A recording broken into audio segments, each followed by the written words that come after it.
Hello, my name is Ed Conroy, and today I'll be talking to you about sports game engines.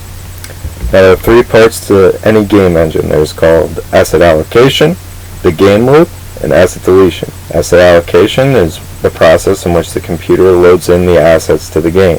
What assets are basically any images, sound files, code, anything you could think of. It loads it into the game, into memory. The game loop then uses those assets and cycles through them using some sort of logic.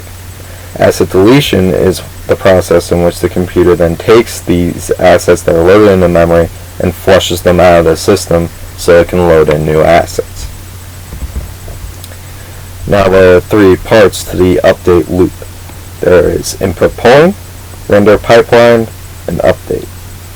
Now input polling is the process in which the computer itself takes any input that you put on a controller or a keyboard, whatever it is, and produces some sort of response in the game. So if I hit left on my stick, so to speak, you can move left.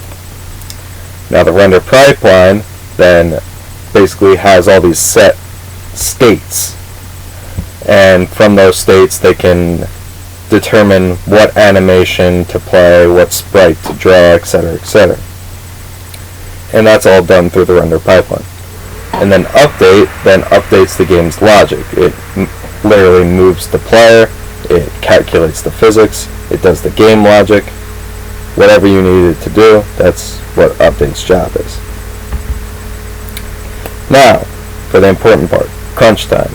Now, the thing that separates sports video games from other video games is that they're made during a accelerated game development cycle, mostly due to crunch time. Now, because sports games are produced on a yearly basis, they have a lot less time to develop their game than any other game company. So you take a look at Call of Duty or Halo or anything else you could think of. They all have 2 to 3 years cycles in which different developers develop their games. Sports games only get one. So they're constantly working long hours and just constantly working on that game to push out the product. Now here's just a summary of what I talked about. And I included some links in the video description below of some gameplay videos to show you the evolution of the game engines. Thank you.